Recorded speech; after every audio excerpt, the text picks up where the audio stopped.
nous avons un privilège, c'est que nous sommes sauvés, que nous avons la vie éternelle, mais malheureusement, notre esprit, notre âme a été sauvée, mais notre corps, non. Pas le corps. Le corps, lui, subit toujours le péché qui est en nous. Ouais. Ça ne veut pas dire qu'on vit dans le péché. Mais même si on ne vit pas dans le péché, heureusement pour nous, ça n'empêche pas que notre corps, lui, de toute façon, il souffrira, il sera malade, et ça durera jusqu'à notre départ pour l'éternité. Car la dernière chose qui doit s'accomplir dans la rédemption, c'est la résurrection du corps. Donc je vais vous expliquer certaines choses.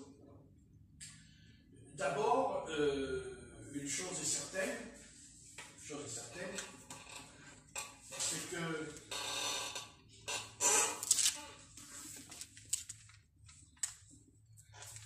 pour être sauvé, de toute façon, pour être sauvé, il faut naître de nouveau. Ça, c'est la base. On ne peut pas être sauvé si on n'est pas né de nouveau. Donc, cette nouvelle naissance ne s'opère pas par la théorie, ce n'est pas seulement une doctrine, mais c'est surtout une expérience qui peut se faire uniquement par l'intervention du Saint-Esprit. Ça, c'est certain. Donc, j'aimerais qu'on prenne dans Éphésiens, on va prendre Éphésiens chapitre 4 et verset 23, dans Éphésiens.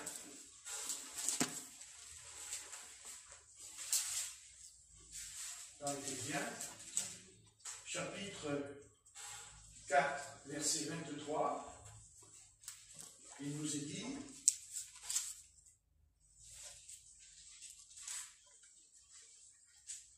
donc le verset 23 nous explique à être renouvelé dans l'esprit de votre intelligence. D'être renouvelé dans notre esprit, dans notre intelligence. Il faut être renouvelé, c'est-à-dire fortifié, parce que notre corps est faible. Et c'est pour ça que dans le livre des Actes, il dit, vous recevrez une puissance, et le Saint-Esprit viendra sur vous. C'est cette puissance de l'Esprit qui nous permet de pouvoir surmonter la maladie quand on est malade, quand on souffre. C'est l'Esprit qui permet à notre corps de tenir. Mais, de toute façon, notre corps sera malade. Sauf s'il y a une intervention de la part du Seigneur qui juge bon de nous guérir, mais de nous guérir temporairement, parce que de toute façon, en vieillissant, notre corps, de toute façon, subira les coups, parce que le péché n'est pas encore sorti de nous. Le péché est toujours en nous. C'est certain.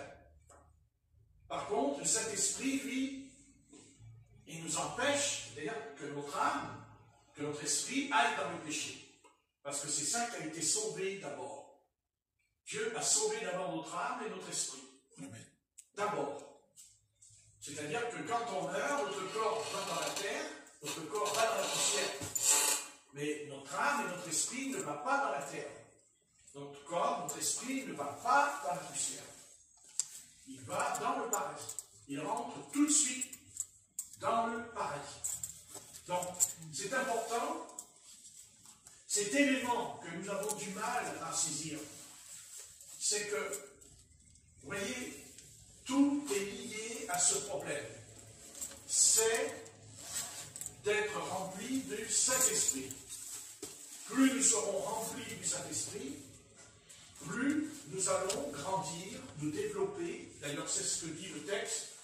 Parce que quand l'Esprit intervient au verset 23,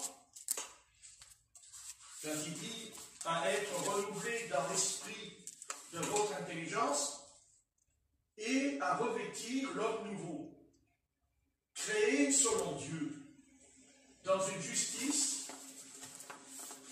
une sainteté que produit la vérité. Vous voyez? très important. Si on n'est pas passé par la nouvelle naissance, alors, c'est-à-dire qu'en nous, il n'y aura jamais le nouvel homme. Jamais. Et jamais l'ancien homme, jamais n'entrera dans le paradis. Jamais.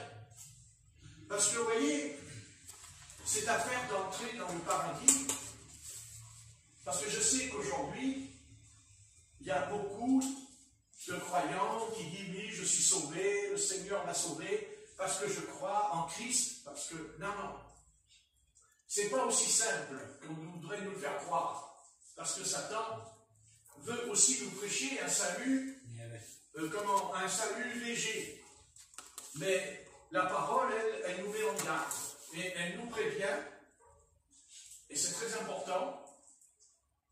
On n'entre pas comme ça dans le royaume des cieux, simplement parce qu'on est venu à l'assemblée, parce qu'on a lu la Bible, parce qu'on croit au Seigneur. C'est pas ça qui fait que j'entre dans le royaume des cieux.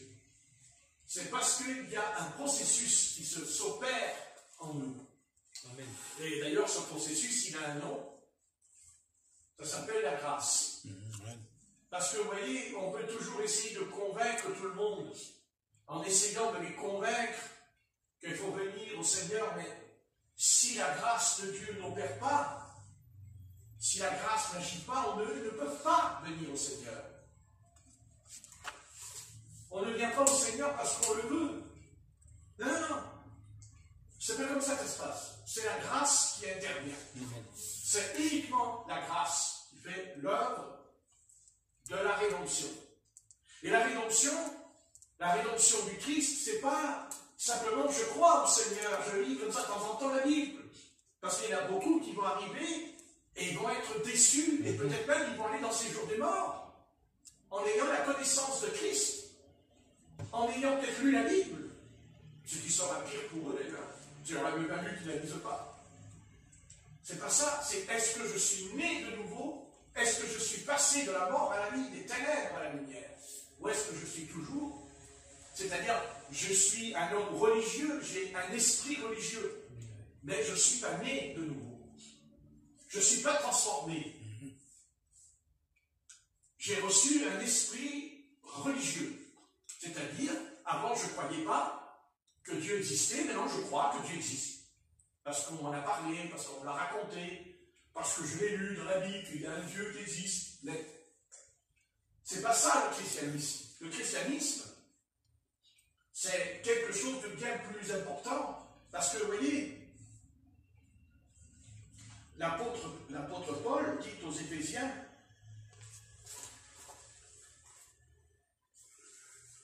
il dit au verset 20, dans Éphésiens chapitre 4 verset 20, mais vous, ce n'est pas ainsi que vous avez appris Christ. Si du moins vous l'avez entendu, et si conformément à la vérité qui est en Jésus, c'est en lui que vous avez été instruits. Mais instruits de quoi? Instruits de se remplir de textes bibliques pour les apprendre par cœur pendant des années? Non. Non. Il dit, c'est en lui que vous avez été instruits à vous dépouiller. Amen. Ah voilà. C'est pas la même chose. À vous dépouiller. Mais dépouiller de quoi? Mais du dénomme. De notre ancienne nature. Vous voyez? Au verset 22, il dit, par rapport à votre vie passée, vous voyez, l'apôtre Paul nous dit, attention, à votre vie passée. Donc, il y a beaucoup de croyants aujourd'hui qui se disent qu'ils sont chrétiens, mais ils n'ont jamais abandonné leur vie passée. Ils ont gardé encore en eux des choses charnelles qu'ils n'ont jamais abandonnées. Mais bien sûr, c'est la grâce du Seigneur qui va nous délivrer. Mais être délivré, c'est pas simplement je suis délivré, parce qu'on peut être délivré d'un démon. Mais ça ne veut pas dire que je suis né de nouveau. Quand le Christ est venu, il y a plein d'âmes qui ont été délivrées des démons dans les évangiles. Mais il nous est dit qu'il n'en restait plus que 11 qui a suivi le Seigneur. Où sont passés les autres, les 70 disciples? Et pourquoi? Parce que la grâce que Dieu nous a faite, et je pense qu'il nous l'a accordé cette grâce ici, en nous, c'est que Dieu a créé en nous, Dieu a fait en nous quelque chose. Il ne nous a pas seulement transformés, il a créé un autre homme en nous. Et cet homme nouveau, c'est Christ en nous. C'est le Fils de l'homme qui est entré en nous, mais il rentre en nous par le Saint-Esprit. C'est le Saint-Esprit qui fait que je vais naître. C'est ce que dit la parole, né d'eau et d'esprit. Et le Seigneur dit à Nicodème, c'est tu ne nais pas de nouveau. Il dit, tu n'entres pas. C'est-à-dire que tu n'entres pas dans le paradis. Tu ne mettras pas les pieds dans le paradis. Vous voyez? Tu n'entres pas. C'est comme ça. Donc, heureusement, et c'est la grâce de Dieu qui fait son œuvre en nous, parce qu'on peut répéter, on va répéter toute la journée, il faut venir au Seigneur, il faut te convertir, il faut prendre le baptême d'eau, ceci, cela, mais oui, c'est bien gentil, tout ça. Mais un programme, elle dit, bah ouais, mais je fais comment? J'arrive pas, j'essaie, mais j'arrive pas. Ben non, j'arrive pas, tu peux pas y arriver. Ça c'est vrai. Mais tu peux toujours prier. Ça, par contre, tu peux le faire. Ça, tu peux prier, puisque le Seigneur a dit, demandez, vous recevrez. Donc là, on n'a pas besoin. C'est pas la grâce de Dieu qui nous dit de prier. Non, que j'ai la grâce de Dieu que je n'ai pas. D'ailleurs, quand quelqu'un est en danger, il ne connaît pas la grâce de Dieu, mais il prie. Il invoque le Seigneur, quand il voit que qu'il va mourir. Donc il n'y a pas l'intervention de grâce, c'est simplement son intelligence qui commence à raisonner, qui a du bon sens et qui comprend que sa vie ne tient qu'à un fil. Donc, mais nous, ce qui nous intéresse, c'est ça justement qui fait le corps du Christ. Parce qu'il y a aussi le corps de Christ, il y a un faux corps de Christ sur la terre aujourd'hui. Et bien sûr, d'ailleurs, on peut toujours se poser la question, ce qui est étonnant, d'ailleurs, on sait très bien que le peuple d'Israël, ou quand le Seigneur lui dit tu entreras dans le pays de Canaan, mais Dieu lui dit que le pays de Canaan, c'est pas comme l'Égypte, c'est pas comme la Syrie, ce n'est pas comme les autres pays, comme Moab. Il dit non, Canaan, c'est un pays où coule le lait et le miel. C'est différent. Vous voyez, c'est différent. Mais pour être digne, justement, de pouvoir manger ce miel et boire ce lait, parce qu'il peut y avoir du lait, il peut y avoir du miel, la nature peut fournir, mais là, non, c'est Dieu qui a créé ce lait, c'est Dieu qui a fait que ce pays, ce lait n'est pas comme les autres, ce miel n'est pas comme les autres. C'est quelque chose qui aujourd'hui pourrait être transformé dans le domaine spirituel. Vous voyez ce que je veux dire? Quand on lit la parole, c'est comme si on mangeait du miel. Parce que le miel, c'est considéré comme un baume qui peut aussi guérir. Le miel peut guérir certaines plaies sur la peau, le miel. Le miel, c'est quelque chose de très important. Donc je vais dire par là que c'est pas tout de dire ouais j'ai le miel et puis j'ai le lait, je m'enfile le miel et je bois ceci, c'est très bien, mais à quoi ça sert si je ne suis pas devenu un homme nouveau, si je ne suis pas devenu une nouvelle créature en Christ? Ça ne sert à rien. Le salut, c'est justement de naître d'eau et d'esprit, mais pas en théorie, c'est pas la théorie des explications de naître. Il y a suffisamment de livres aujourd'hui, il y en a plein aujourd'hui, les pasteurs qui nous expliquent la nouvelle naissance, c'est ceci et cela, bon mais d'accord, et après tu m'auras tout expliqué. Moi ce qui m'intéresse, c'est surtout que je naisse de nouveau. Et ça, moi je ne peux pas naître de nouveau moi-même. Je ne peux pas. C'est pas vrai, je ne peux pas. Non, c'est la grâce. C'est la grâce qui s'appelle la rédemption. La rédemption, c'est le Christ qui est mort pour nos péchés. Vous voyez, tu es là, ou tu planes dans les 3e ciel déjà. Vous voyez ce que je veux dire? Pour écouter et être attentif à ce que je dis. Et ne pas regarder le plafond et il n'y a pas de moustiques. Oui, je sais, tu regardes là-bas. Il n'y a pas de mouche, rien du tout. Tu vois. Il y a ton frère Patrick qui parle, regarde-le. Ah oui, ça ne sert à rien de prêcher si on regarde le plafond. On va aller au ciel. Oui, le ciel. Ah, il y a le ciel. La symbole.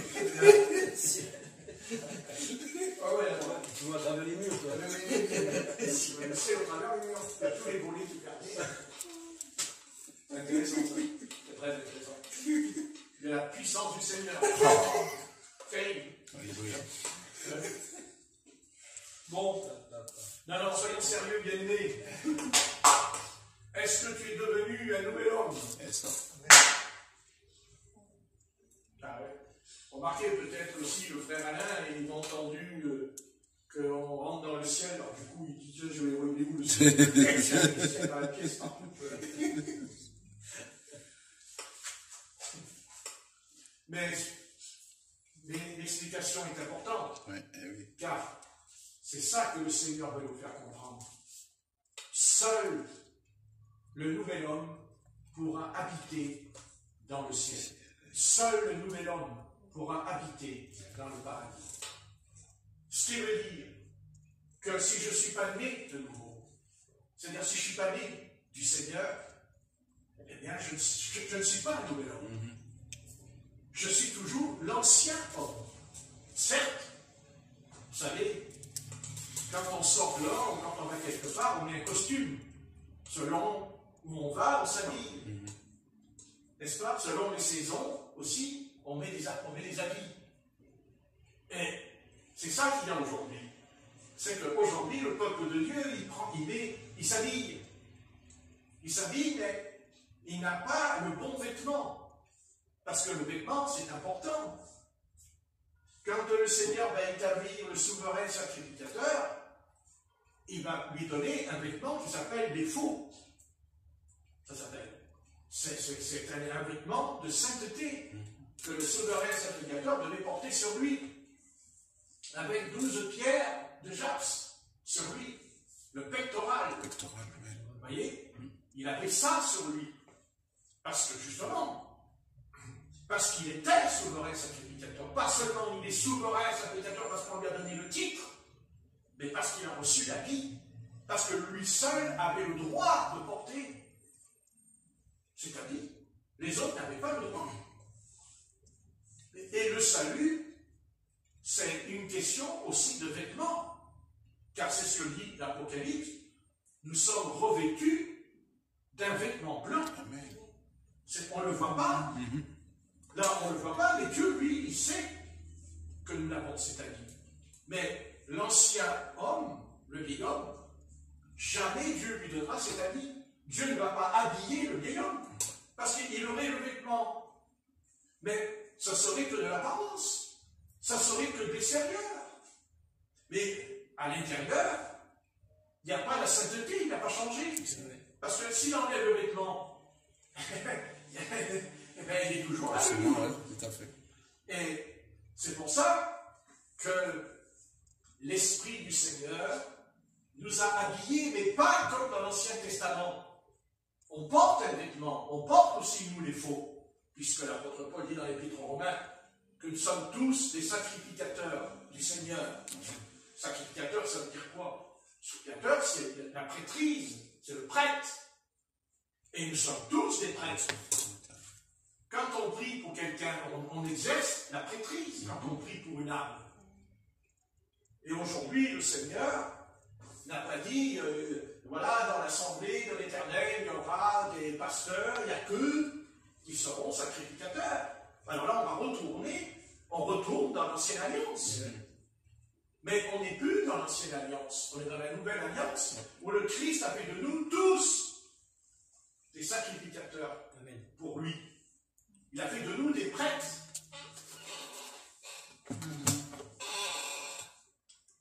Le prêtre, c'est celui qui offre des sacrifices. Celui qui apporte le sacrifice. Vous voyez? Pourquoi le peuple d'Israël est maudit? Pourquoi il y a une malédiction sur Israël? Mais la malédiction qu'il y a sur Israël aujourd'hui est liée, justement, parce qu'ils n'ont plus de souverain sacrificateur. Ils en ont un, mais ils n'en Ils n'en veulent pas. Mais ils en ont un. Bien sûr, c'est le Christ. Lui, eux, ils veulent reconstruire le temple.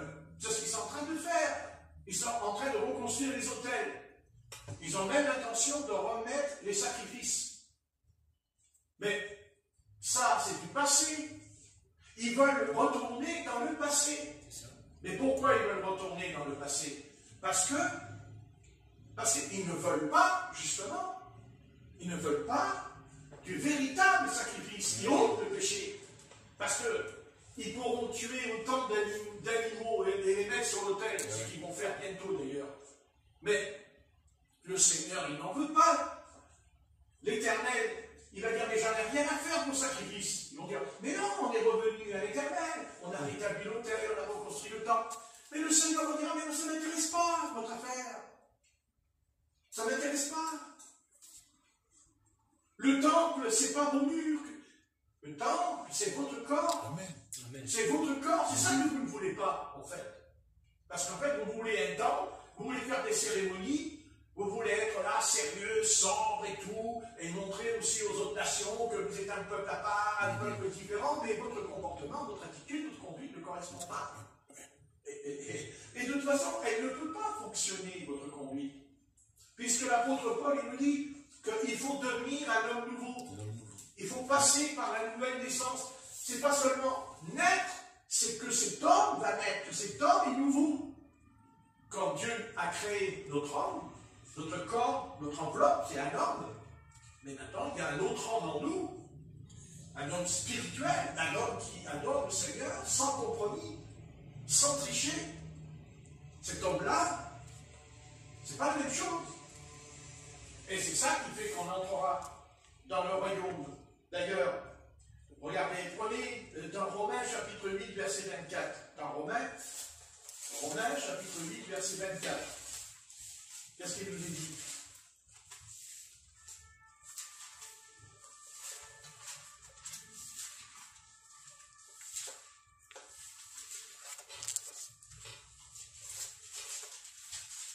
Romains chapitre 8, verset 24.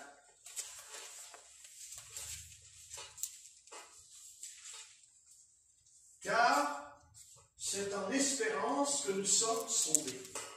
Or, l'espérance qu'on ne voit n'est plus espérance.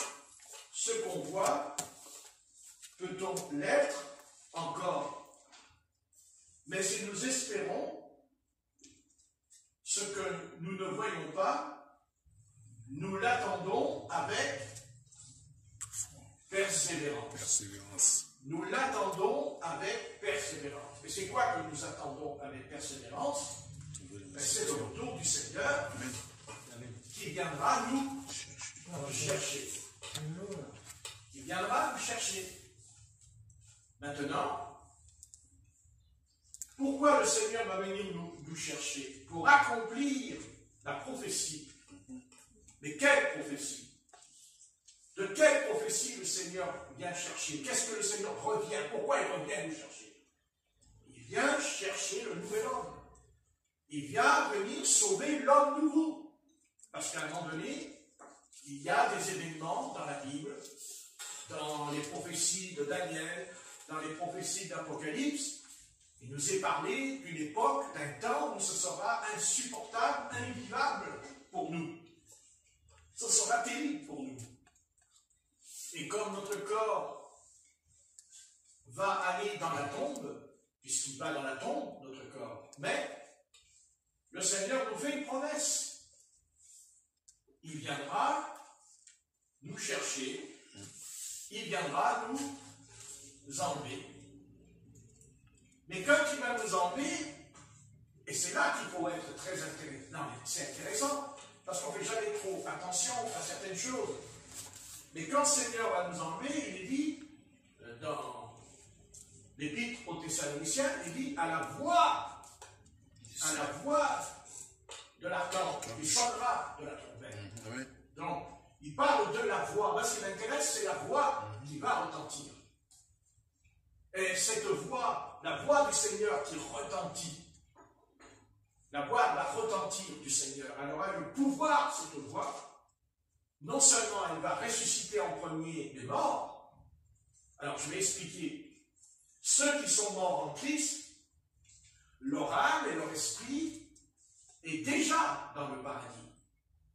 Mais par contre, c'est leur corps qui est toujours dans la terre.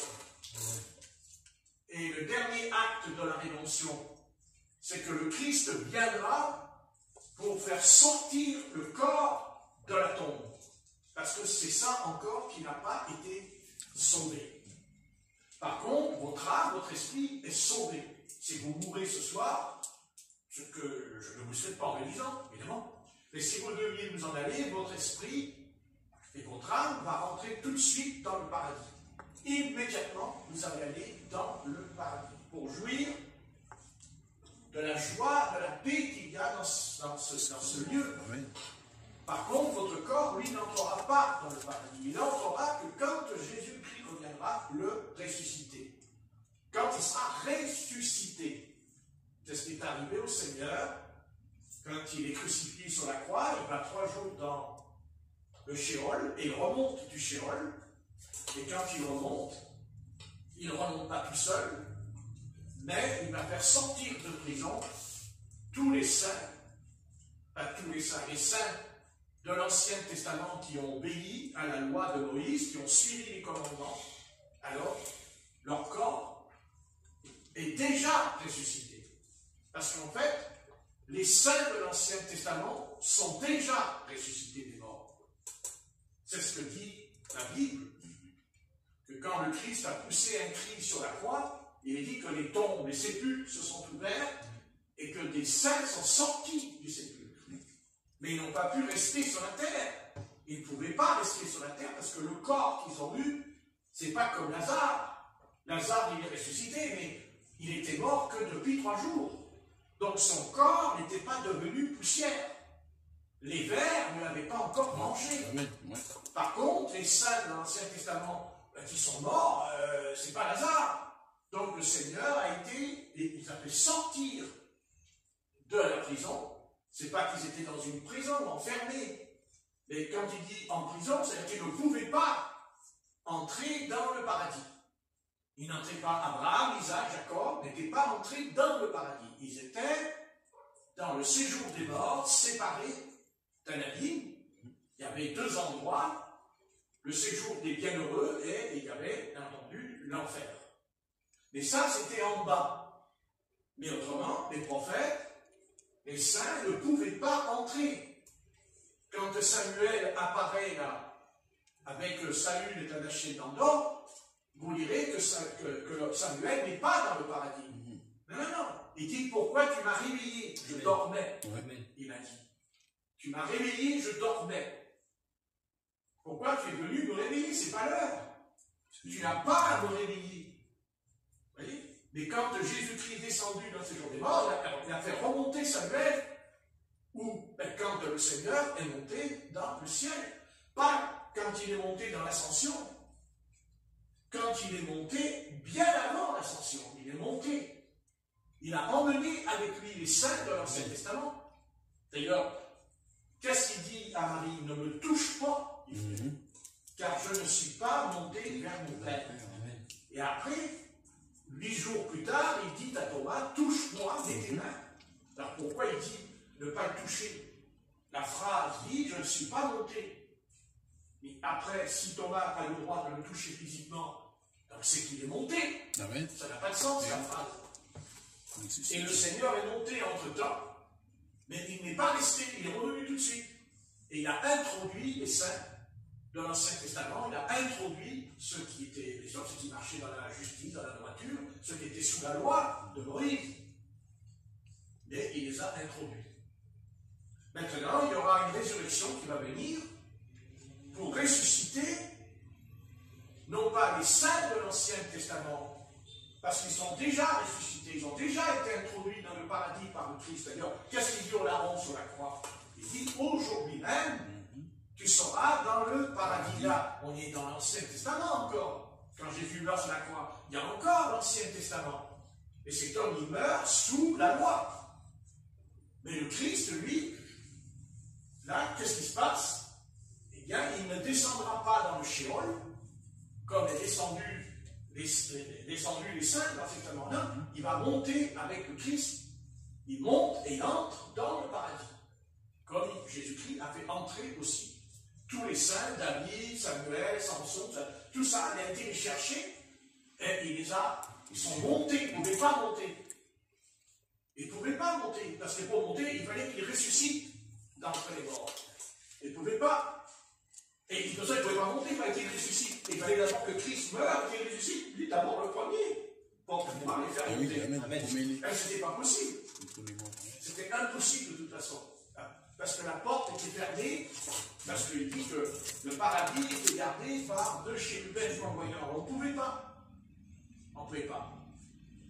Donc le Christ, en mourant sur la croix, il a versé le sang de la nouvelle alliance, le sang de la rédemption, et la porte s'est ouverte. Et même nous, si on meurt ce soir ou demain, eh bien, on n'a pas à avoir peur, on n'a pas à s'inquiéter. Au contraire, parce que notre âme et notre esprit, j'ai dit notre âme et notre esprit, est introduit immédiatement dans le paradis avec le Seigneur pour jouir de sa gloire, jouir d'une telle, parce qu'il y a une telle jouissance éternelle là-haut. Vous comprenez? Mais en attendant, notre corps, lui, non, le corps, il reste dans la tombe. Le corps, il reste dans le sépulcre. Le corps, il ne sort pas encore. C'est pour ça que quand le Christ revient, eh bien, il va pousser un cri, au cri du commandement. Dans Thessaloniciens, il dit au cri du commandement. Hein? Commandement, c'est quoi ça? C'est-à-dire, ça représente l'autorité, la puissance. La voix du Christ avec une autorité énorme. Et que ceux qui sont morts, ceux qui nous ont devancés, ceux qui nous ont quittés déjà, ceux qui nous ont quittés, ceux qui sont en Christ, j'ai dit, pas ceux qui ne sont pas en Christ. Eux, ils restent dans la tombe et leur âme, elle est en enfer, elle est dans l'enfer, dans le Sheol. Mais ça ne veut pas dire qu'elle y restera, puisqu'il est écrit qu'après les 1000 ans, il dit qu'il y a le trône blanc avec le Seigneur qui fera sortir tous les âmes. Vous voyez? Ils vont tous sortir et seront jugés une par une. Parce que le livre de vie sera ouvert et ils seront jugés selon leurs œuvres. Mais après le règne divin. Mais nous c'est différent. Parce qu'il dit heureux ceux qui ont part à la première. Heureux. Amen. Et nous avons part à la première. Et ce que ça veut dire que quand notre Seigneur va revenir, quand notre Seigneur va venir, il va venir.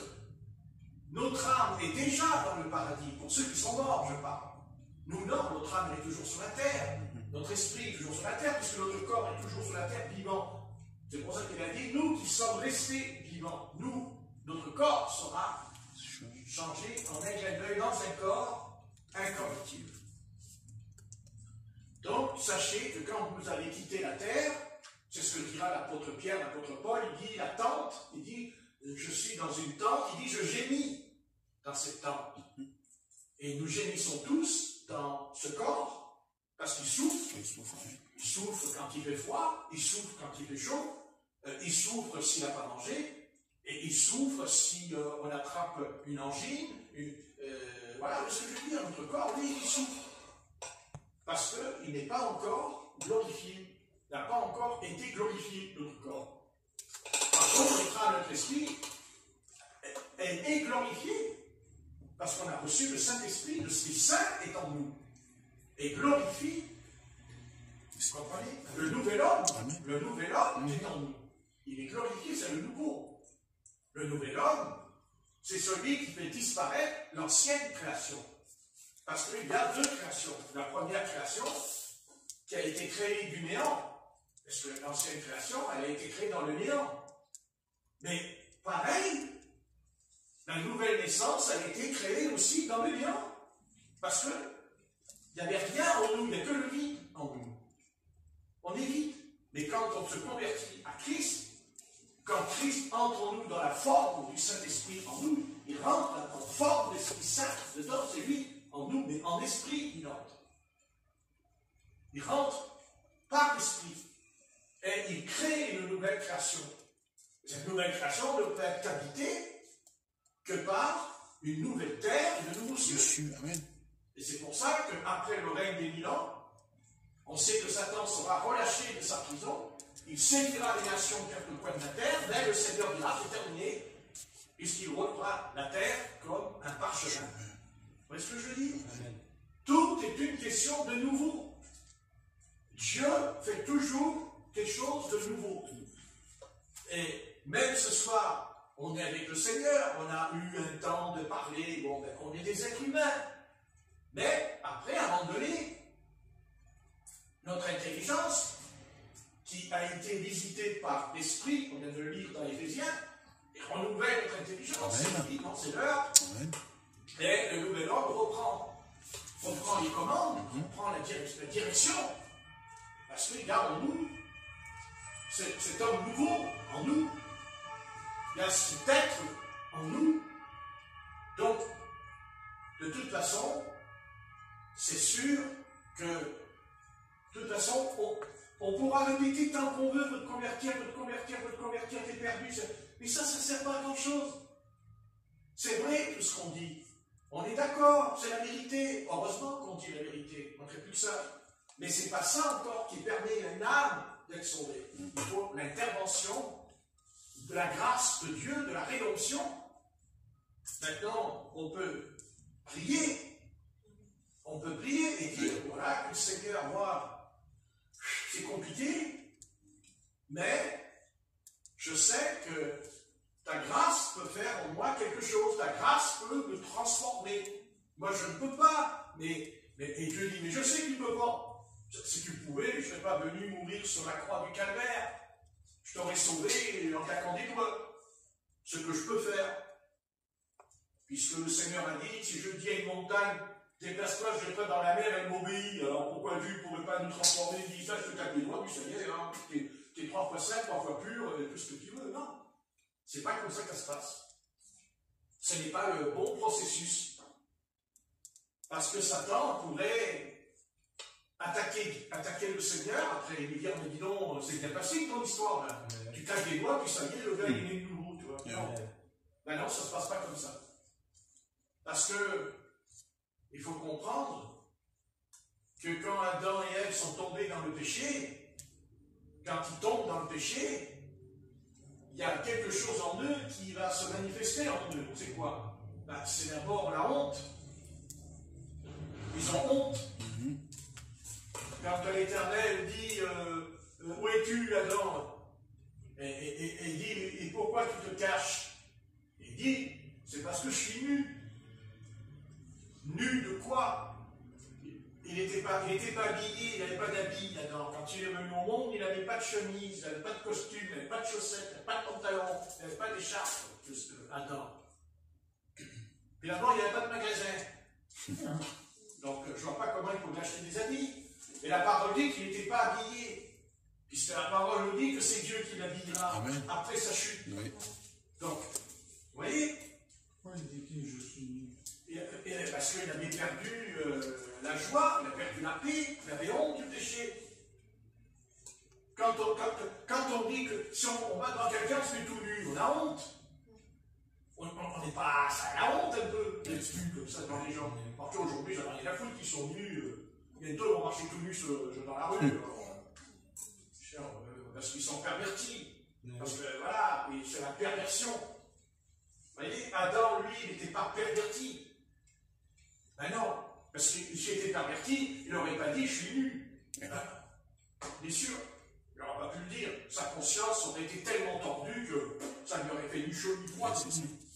Mais il prend conscience qu'il a péché. Il sait qu'il a transgressé. Il sait qu'il a désobéi à la parole. Et pour sauver Adam, Dieu va employer quelque chose. Sa voix. Sa voix va retentir dans le jardin d'Éden. Mais Adam et Ève, ils vont fuir la voix du Seigneur.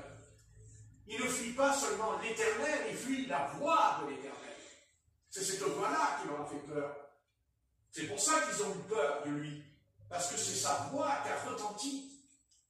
Et c'est cette voix-là qui a dit à Lazare, sors du tombeau. C'est cette voix-là qui a fait sortir les saints quand le Seigneur a poussé un cri sur la croix. C'est la voix. Et c'est encore sa voix qui va nous sauver. Amen. Au cri. Alléluia. Au cri du commandement. Et dans Matthieu 25, qu'est-ce qu'il dit? Il dit, le Seigneur poussa un cri et les 10 vierges se réveillèrent. Vous voyez? Dans la nuit, il pousse un cri. Ouais. Cette voix a le pouvoir. C'est la voix puissante du Seigneur, qui d'ailleurs va sonner comme une trompette. Il dit que la trompette qui va retentir. Vous voyez? Quand le Seigneur va revenir nous chercher, on va entendre sa voix. Pour l'instant, on ne l'entend pas, mais on va l'entendre. D'un coup, le Seigneur, il va venir, il va nous parler d'un coup, et hop, notre corps va être changé d'un coup. D'un coup, le corps, vous voyez? Alléluia. Ce n'est pas notre esprit qui va changer, il a déjà changé. Ce n'est pas votre âme que Dieu va changer. Elle est changée, ton âme. Tu es sauvé, elle t'appartient. Par contre, ton corps, lui, malheureusement, ton corps, il a mal à la tête, il a mal à l'épaule, il a mal à les jambes. Et oui, mais c'est la réalité. Hein. Et c'est lui qui nous fait beaucoup de tort. Vous comprenez? Donc le Seigneur revient et on entendra sa voix. Et sa voix nous donnera la force de monter. On sera propulsé, on va monter d'un coup. Comme l'aimant qui attire le fer. On va monter, on va être attiré par la puissance du Seigneur qui va se manifester. Vous voyez? Les païens, ils n'auront que dalle. Que dalle, ils n'auront rien du tout. Vous voyez? Même les vierges folles, elles ne seront même pas présentes, les vierges folles. Quand le Seigneur revient, il n'y a pas les vierges folles.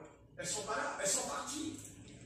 Elles sont parties parce que elles sont parties voir les marchands acheter de l'huile. Vous voyez? Elles sont parties pour acheter de l'huile, c'est-à-dire pour recevoir le baptême de l'Esprit. Elles ont pris conscience qu'elles n'avaient pas reçu le baptême du Saint-Esprit. Et d'ailleurs, regardez, dans ce domaine, si vous prenez dans le livre des Actes, au chapitre 19, car l'apôtre Paul, quand même, c'est un homme de Dieu qui a pris soin. L'apôtre Paul n'est pas passé à côté, il n'a pas dit, ben, voilà, t'es baptisé d'eau, tout va bien, allez, c'est bon, voilà, t'es rentré dans les eaux du baptême, certes, c'est vrai que ces 12 hommes étaient les disciples de Jean-Baptiste, en fait, vous avez quand même pris le baptême d'eau, qui d'ailleurs porte un nom, le baptême de repentance. Amen. Et dans Acte 19, il dit, l'apôtre Paul, voilà, il dit, avez-vous reçu, au verset 2, avez-vous reçu le Saint-Esprit quand vous avez cru? Ils répondirent, nous n'avons même pas entendu dire qu'il y ait un Saint-Esprit. On ne pouvait pas dire que c'est... Il n'est pas dit qu'ils ne le croyaient pas. C'était des hommes qui croyaient au Seigneur. D'ailleurs, ils avaient été placés sous le ministère de Jean-Baptiste, qui avait en lui l'esprit d'Élie. Donc il y avait une telle puissance sur Jean-Baptiste. Vous vous rendez compte que c'était l'esprit d'Élie, il ne faut pas l'oublier, l'esprit d'Élie est venu sur lui, hein, il le dit dans Luc. Amen. Il dit, l'esprit d'Élie, la puissance d'Élie viendra sur lui, à condition qu'il le voie ni bas ni liqueur. Parce que là, il était encore dans l'Ancien Testament, Jean-Baptiste. C'était ce qu'on appelle le vœu des Naziréens. Les Naziréens ne devaient pas ne devaient pas boire du vin et des liqueurs, il n'y avait pas le droit. Ils devaient même se laisser pousser les cheveux. Vous voyez? Mais dans le Nouveau Testament, c'est le contraire. Votre Paul dit que c'est une honte pour l'homme de porter des cheveux. Parce qu'on n'est plus dans le vœu nazérien de la pratique physique, c'est spirituel. Aujourd'hui, c'est spirituel. C'est l'homme nouveau qui est un nazarien. C'est l'homme nouveau qui est consacré au Seigneur. Vous voyez? C'est pas pareil. Et en nous, il y a cet homme nouveau. Donc, mais maintenant, cet homme nouveau, il ne peut pas naître s'il n'a pas reçu le baptême du Saint-Esprit. Et ça, c'est important. Et l'apôtre Paul le dit bien. Il dit, verset 3, et de quel baptême vous avez été baptisés?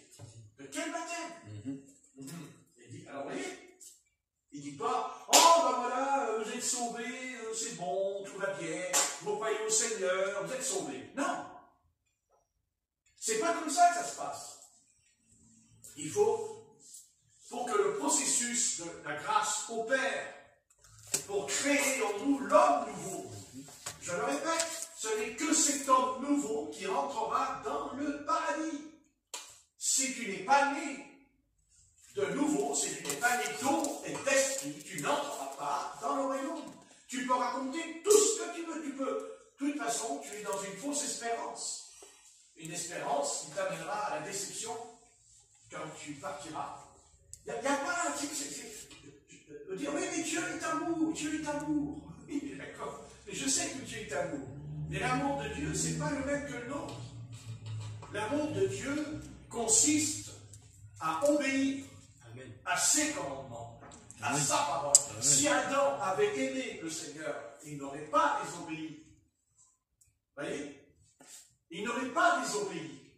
Par contre, il va obéir à son épouse. Ça, oui. Alors là, il a obéi. Vous voyez?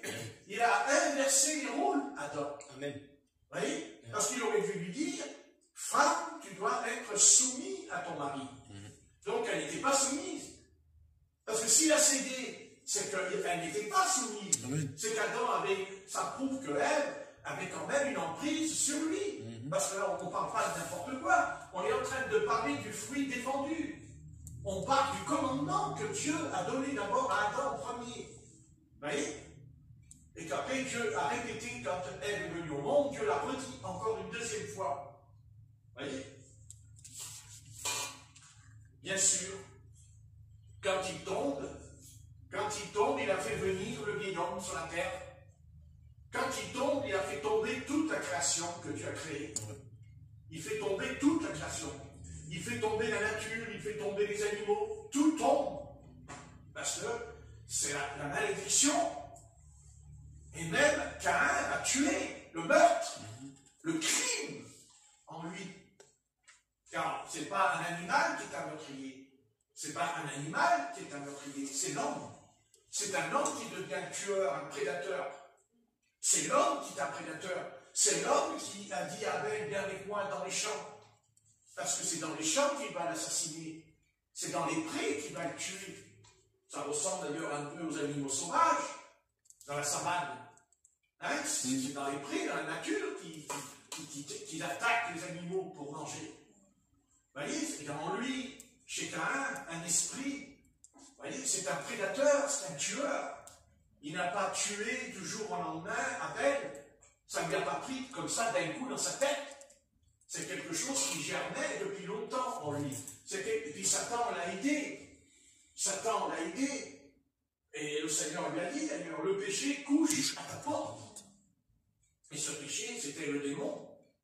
Jésus. Dieu voulait dire, il y a un démon à ta porte. Un démon qui, voilà, il a dit, mais toi, domine. Hein, il a dit, attention, ne te laisse pas faire. Attention à ce que tu vas faire. Vous voyez? Mais de toute façon, tout cela, il y a son culte. Parce que s'il avait fait un culte qui honore l'Éternel, il n'aurait pas. Il ne serait pas tombé dans ce travers. Le problème chez Caïn, c'est un problème d'adoration. Voilà. Quand un peuple, quand une nation, quand des hommes, des femmes se détournent de l'Éternel, c'est de toute façon, c'est parce qu'il y a un problème d'idolâtrie en eux. Parce qu'on peut idolâtrer sa femme, on peut idolâtrer ses enfants aussi. Ah oui. On dit oui, oh, le Seigneur, puis à un moment donné, c'est quand même les enfants qui priment avant le Seigneur, en nous. Par moment, pas toujours, heureusement. Mais il faut faire attention, parce que l'idolâtrie consiste toujours à faire passer les choses avant le Seigneur, même si elles sont légitimes. Et le problème d'Israël, c'est ce que je vous expliquais tout à l'heure, le problème d'Israël, ça a toujours été leur problème, dès le départ. Quand ils sortent d'Égypte, ils emmènent avec eux les souris. Les souris en or, ils ont gardé ça dans leur sac. Vous voyez? Parce que s'ils n'avaient pas emmené les souris, ils n'auraient jamais fait le veau d'or. Parce que le veau d'or, il a été fait parce qu'ils avaient les souris. Sans ça, ils n'auraient pas pu. Mais quand ils ont emmené les souris, il faut comprendre que c'est parce qu'ils les adoraient. C'est parce que Vous me direz, ils n'ont pas amené une grosse statue. Moïse aurait dit, mais qu'est-ce que vous êtes en train de m'amener une grande statue? Vous pensez bien que Moïse aurait dit, mais je ne suis pas d'accord. Non. Le péché est subtil. Le péché, vous savez, un péché est très petit, peut être très petit, mais peut être nocif. Ce n'est pas toujours les grands péchés qui font du mal. C'est souvent, vous savez, ce petit péché-là, mignon, j'appelle, qu'on caresse, qu'on le caresse comme un chat. Vous savez, caresser votre chat, vous savez? Et il arrive que des fois, on caresse le péché. Mais ce n'est pas un grand péché qu'on caresse. Non, non. C'est simplement, voilà, une petite souris, là, une souris, c'est une petite souris. En attendant, elle s'est transformée en veau d'or. Le gros veau d'or, n'est-ce pas? Le Dieu de l'Égypte. Et cet esprit ne les a jamais quittés. Ne les a jamais quittés. Puisque de toute façon, quand l'Éternel leur dit de rentrer en Canaan et vous dévouer par interdit, tout par interdit, tout par interdit. Mais ils ne l'ont pas fait. Parce qu'ils ont fait des compromis avec des peuples, avec les compromis des peuples qui, eux, avaient des dieux, dont Baal, les Astartés, Moloch, ils adoraient les dieux. Israël s'est tourné vers les dieux païens. Ce que fera un des plus grands rois d'Israël, le roi Salomon, qui adora les dieux.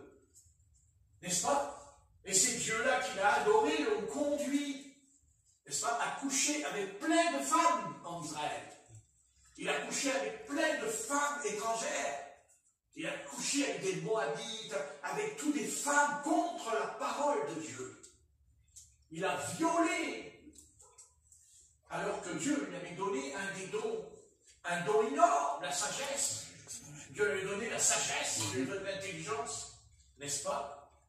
Voyez? Et c'est ça qu'il a perdu, l'idolâtrie.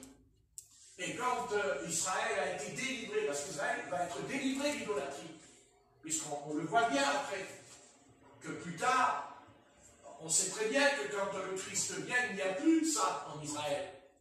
Le peuple d'Israël au temps du Christ, il n'adore pas Astarté, il n'adore pas Moloch, il n'adore pas Baal, on n'en parle plus. Parce qu'ils ont arrêté tout ça. Ils ont laissé tomber tout ça. Parce que c'est le Seigneur qui les a délivrés. Et quand Satan, il a vu que le peuple d'Israël, quand il a vu que le peuple du Seigneur n'adorait plus comme avant, alors qu'est-ce qu'il a fait? Il est vraiment malin, celui-là. Attendez, il a la tête sur les épaules, celui-là. Quand il a vu qu'il est venu l'Église, l'Assemblée, l'Église de Jésus-Christ sur la terre, qu'est-ce qu'il fait?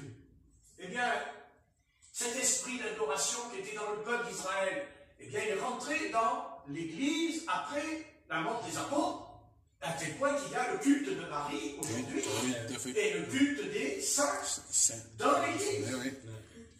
Vous voyez que Satan a changé de camp, mais il n'abandonne jamais. Et c'est ça, Satan, c'est l'idolâtrie. Vous voyez? C'est ça. Vous voyez? Et à la fin, on le sait, on est tous au courant, que quand on lit l'Apocalypse, on sait très bien que c'est ça qui va venir dans le monde. Peut-être pas encore, mais quoi? Ils adoreront la bête. Ils diront, nul n'est semblable à la bête, ils se prosterneront devant la bête. Et ils adoreront. Ils adoreront cet homme. Cet homme qui sera un chef européen qui va venir, qui sera l'Antichrist. Et oui, ils l'adoreront. Vous voyez? Et il sera aidé. Parce que pour faire un culte d'idolâtrie, il faut que ça soit quelque chose qui prenne sa source dans le spirituel. Et il y aura le secours du faux prophète.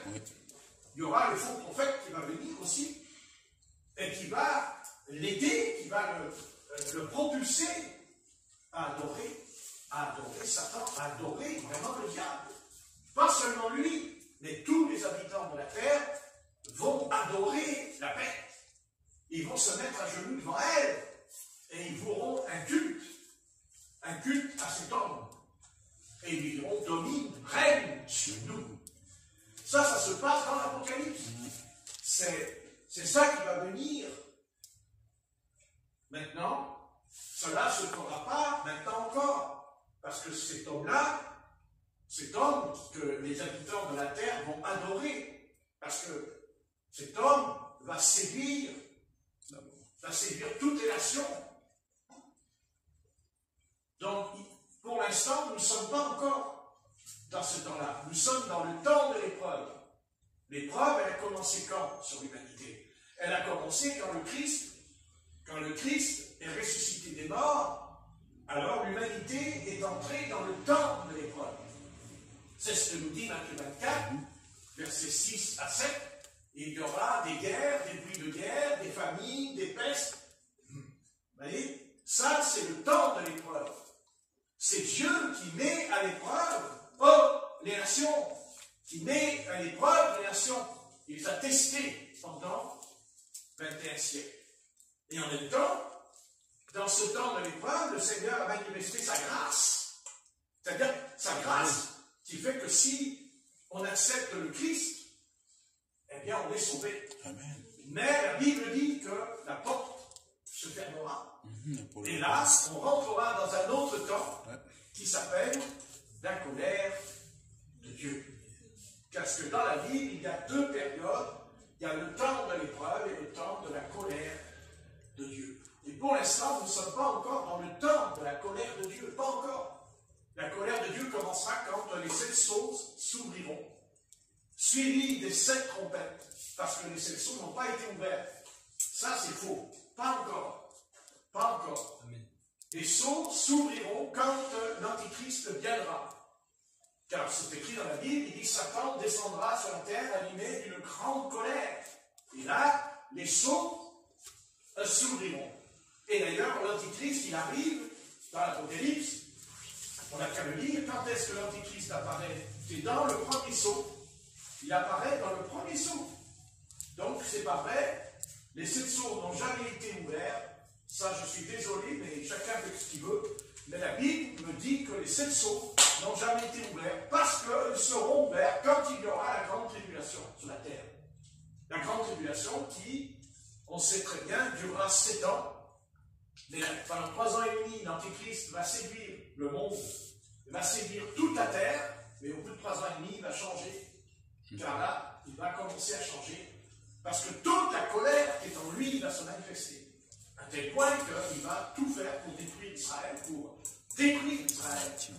et aussi pour vaincre et détruire les enfants de Dieu qui seront restés sur la terre, qui n'ont pas été enlevés, qui n'ont pas participé à l'enlèvement. Ce sont les vierges folles qui verront l'Antéchrist et qui va les tuer. Qui va les tuer. C'est écrit qu'il va tuer ceux qui vont rester. Parce qu'il va se venger. Mais d'abord, il va attaquer d'abord. Il va attaquer d'abord le reste des chrétiens qui va rester. Et après, il s'en prendra à Israël. Mais pas d'abord à Israël. Il s'en prendra à l'Église qui est restée sur la terre. Il va être d'une terreur terrible contre les chrétiens. Parce que Satan descend sur la terre allumé d'une grande colère. Et là, c'est fini. Ils ne seront plus protégés par le Seigneur parce que l'Esprit Saint est parti. Parce que le Saint-Esprit, il est parti. Parce que le Saint-Esprit quitte les nations, le Saint-Esprit quitte les peuples. Aujourd'hui, il y a l'Esprit du Seigneur dans les nations, à cause de nous. Parce qu'il est en nous. Amen. Et tant qu'on est là, il y aura encore l'Esprit Saint qui est sur la terre. C'est pour ça qu'il y a des guerres, il y a des bruits de guerre, mais ce n'est pas la fin du monde. C'est vrai qu'on dirait que la fin du monde arrive quand on écoute tout ce qui se passe, on dit que ça va mal se terminer, mais oui, ce n'est pas l'heure. Ce n'est pas l'heure. Donc, on entend des bruits, mais ce n'est pas encore maintenant. Non.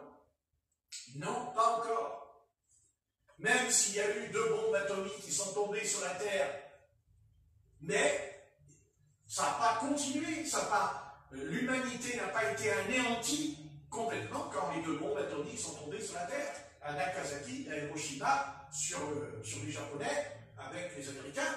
D'accord, il y a eu, mais c'est arrêté.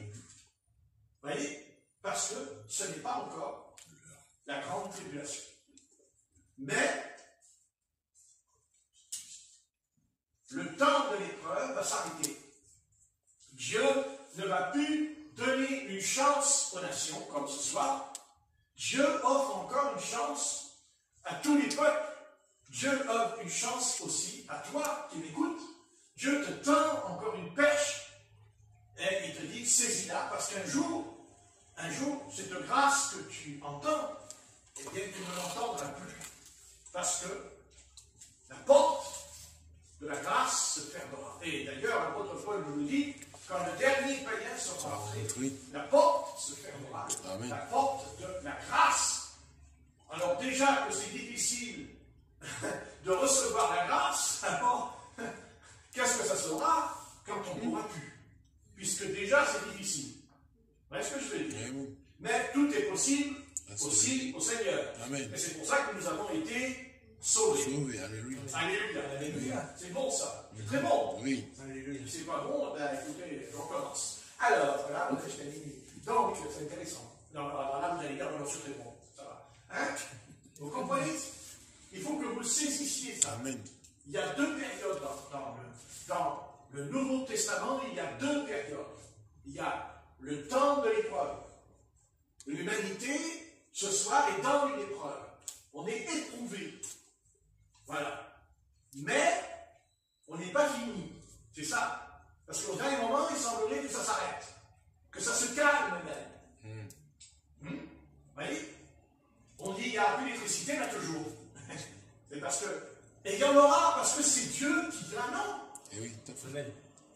Parce qu'il gagne les enfants. Parce que tant qu'on est là, Dieu ne permettra pas. Il dira non. C'est-à-dire que... Mais parce que Dieu est assez grand pour contrôler le président Poutine. Il peut lui dire cette nuit dans son cœur, tu t'arrêtes d'attaquer l'Ukraine. Parce que Dieu le fera. Amen. Parce que Dieu peut-être, il punit peut-être l'Ukraine, que nous ne savons pas pourquoi, il punit peut-être ce peuple, parce que peut-être il a fait des choses que nous ne savons pas. Et que peut-être c'est le Seigneur qui le punit. Oui, on ne sait pas. Si ça leur tombe sur le dos, c'est pas parce que Dieu n'aime pas l'Ukraine, c'est peut-être qu'il y a des choses dans ce pays, des choses graves qui ont été faites, qui se font encore, et que Dieu est en colère, et qu'il envoie le jugement. Voilà. Mais peut-être que demain, ça va s'arrêter. Et ça va s'arrêter. Parce que ce n'est pas encore le temps de la colère du Seigneur. Pas encore. Pas encore. Parce que quand il y aura la colère de Dieu, ce sera autre chose. Parce qu'il n'y aura plus la grâce de Dieu sur la terre. Alors déjà qu'il y a la grâce de Dieu, pour voir un peu ce qui se passe, mais le Seigneur, c'est-à-dire le Saint-Esprit, contrôle les chefs d'État. Il contrôle les armées. Même s'ils ont des envies, tout, mais à un moment donné, l'Esprit de Dieu dit non. Il aurait pu en finir avec nous, avec la guerre de 14-18. Il aurait pu détruire toute l'humanité déjà. Mais ça s'est arrêté d'un coup. Et l'humanité est repartie, prospérée. Et puis après, ça a recommencé en 1939-1947. Il dit, voilà, en fait, c'est fini. Il y a eu 60 millions de morts dans la Deuxième Guerre mondiale. C'est énorme. Vous voyez ce que je veux dire? C'est comme Israël. Israël a eu 13 millions de morts. Depuis qu'ils ont abandonné l'Éternel, il y a eu 13 millions de morts. Tout petit pays, non, rien du tout. 13 millions d'êtres ont perdu la vie. C'est énorme. C'est énorme pour les Juifs. Mais Dieu, il dit non.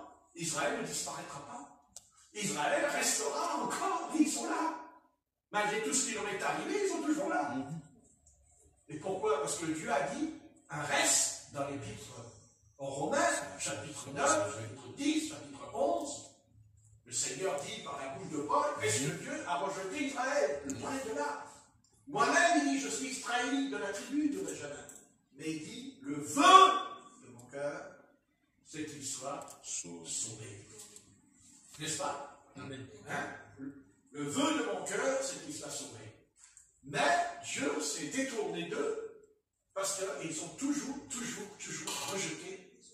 Constamment, ils ont rejeté Les prophètes, ils les ont même tués Oui. sur l'autel de l'Éternel. Oui, Ils sacrifice. se sont débarrassés des prophètes parce qu'ils ne voulaient pas, comme aujourd'hui. Vous voyez, il y a une grande partie de l'Église aujourd'hui qui ne veut pas obéir au Seigneur. Oui. Ils ne veulent pas obéir. Ça n'empêche pas, comme Israël, de dire nous sommes l'Église de Jésus-Christ, nous sommes le peuple de Dieu, ceci, cela. Mais le peuple d'Israël a dit aussi les mêmes paroles dans l'Ancien Testament, nous sommes le peuple de Dieu, et le Seigneur, il ne permettra pas que ça nous arrive, parce que nous sommes l'héritage. Héritage ou pas héritage, nous, voilà, ce nouvel homme, c'est le Christ qui est en nous. Le Christ ressuscité, le Christ crucifié, le Christ enseveli. Mais il est vivant. Alléluia. Et il nous a fait une promesse. Et sa promesse, il la tiendra. Ça, je vais vous le dire. Et sa voix, on l'entendra. Amen. Et on entendra même la trompette qui va sonner.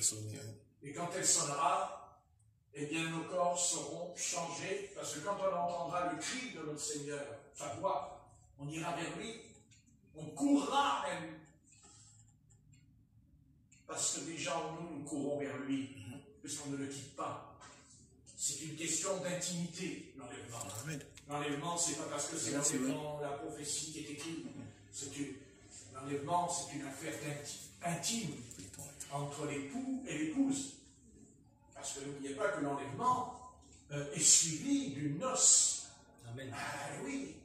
Et qu'est-ce que c'est la noce? Ah, eh bien, la noce, c'est un mariage. C'est fiançailles. Oui.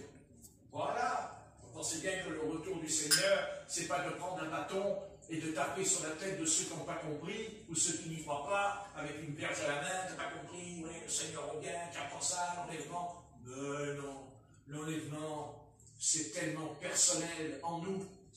Et l'enlèvement, c'est déjà ce soir en nous, parce que notre Seigneur, Jésus, c'est notre amour, nous l'aimons.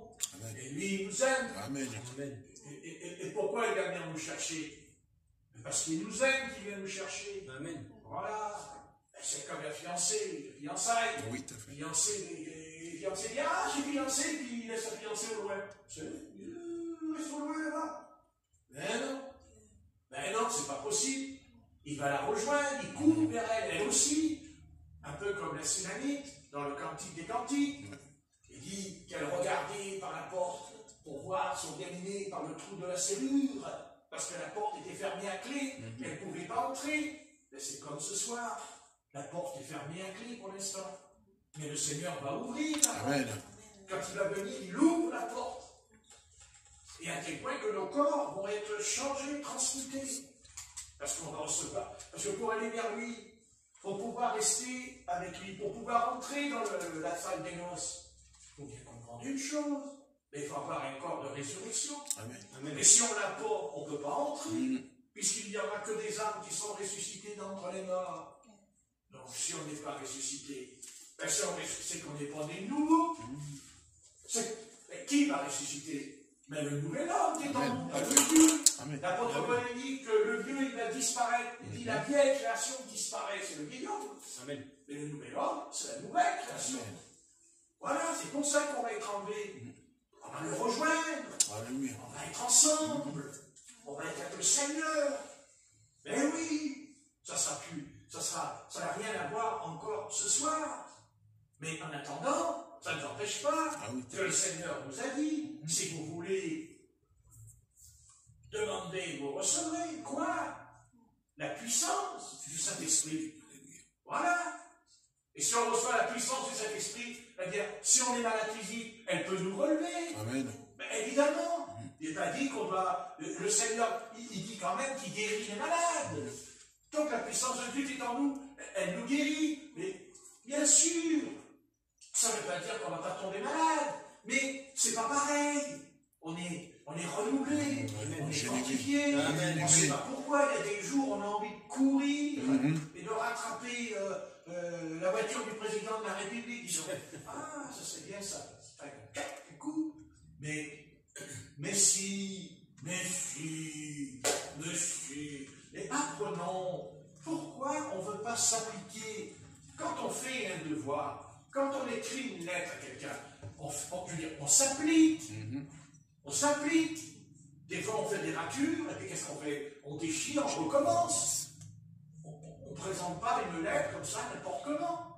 Alors pourquoi sur le plan spirituel, on ne peut pas faire un effort en disant, mais bon, écoute Seigneur, moi je me lève ce matin, bon, quand j'ai un moment, ça va chauffer, là, moi je vais te demander le baptême du Saint-Esprit, et puis voilà. Alors bien sûr, mais je ne vais pas dire, oh Seigneur, donne-moi le baptême du Saint-Esprit, et après j'allume la télé, et je reste devant la télé.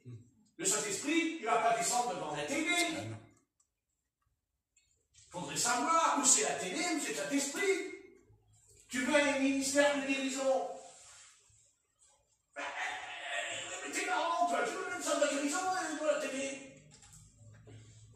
Tu ne peux pas avoir les deux en même temps. C'est à prendre ou à laisser. Oh mais le temps des miracles, c'est fini. Ben excuse. C'est pas vrai. C'est parce qu'on ne veut pas.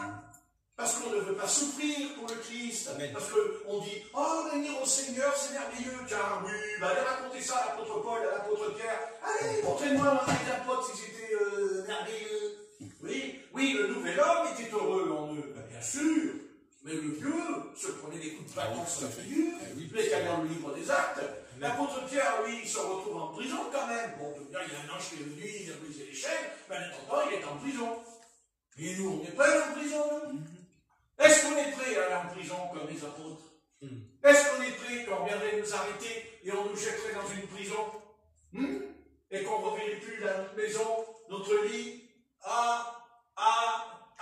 Oh mais non, Seigneur, tu ne le permettras pas. Bien sûr que je ne le permettrai pas. Tu vas pleurer.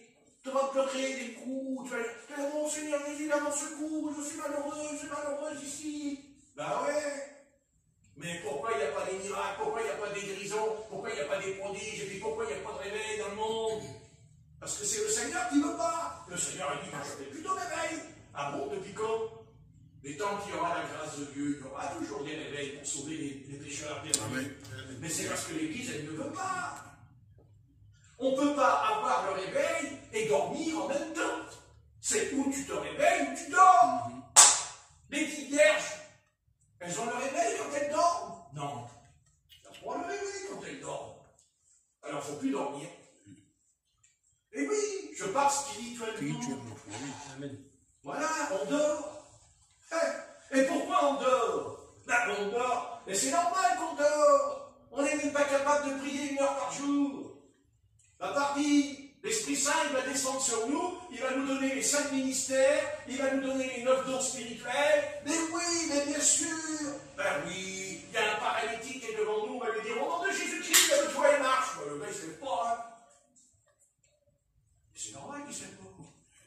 Parce que vous croyez que pour guérir des malades au nom de Jésus-Christ, c'est faire ça comme ça, on guérit les malades, on claque des doigts, le Seigneur est vivant. Mais on se croit où, là? Dans un cirque? Guérir des malades au nom de Jésus-Christ, croyez-moi, il faut que le vieil homme il meure. Hein? Ah ben, il va mourir. Parce que si on demande la puissance de Dieu pour faire des miracles, ne vous inquiétez pas, vous allez quand même tomber par terre aussi. Hein? Parce que votre nature charnelle, elle va en prendre un coup. Parce que la puissance de Dieu, quand elle descend, et quand elle guérit les malades, c'est ce que vous croyez? Hein? Que le corps il est paralysé, on claque des doigts, puis c'est fini? Non, il y a la puissance qui descend, et toi, tu es toujours un homme, hein? Tu es toujours de chair, et tu es un os. Alors, tu vas voir ce que c'est que de guérir les malades. Bah, tu ne vas pas de guérir les malades. Tu veux guérir les malades? Laisse tomber la télévision le soir. Tu veux guérir les malades? Laisse tomber la radio, laisse tomber les feuilletons, laisse tomber les séries. Mais qu'est-ce que t'attends? Qu'est-ce que t'attends?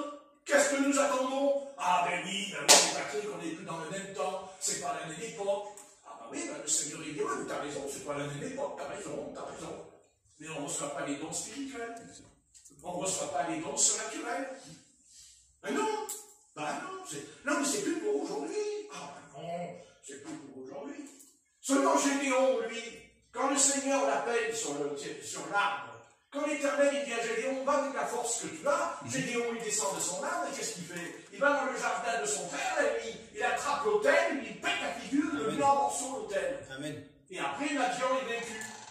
Mais avant de vaincre l'armée de Madian, alors que lui, il avait 3000 hommes, Gédéon, le Seigneur dit, il a trop là. 3300. Hein? 300. Il dit, il me faut des armes et tout. une cruche à la main et un flambeau. C'est tout. C'est tout.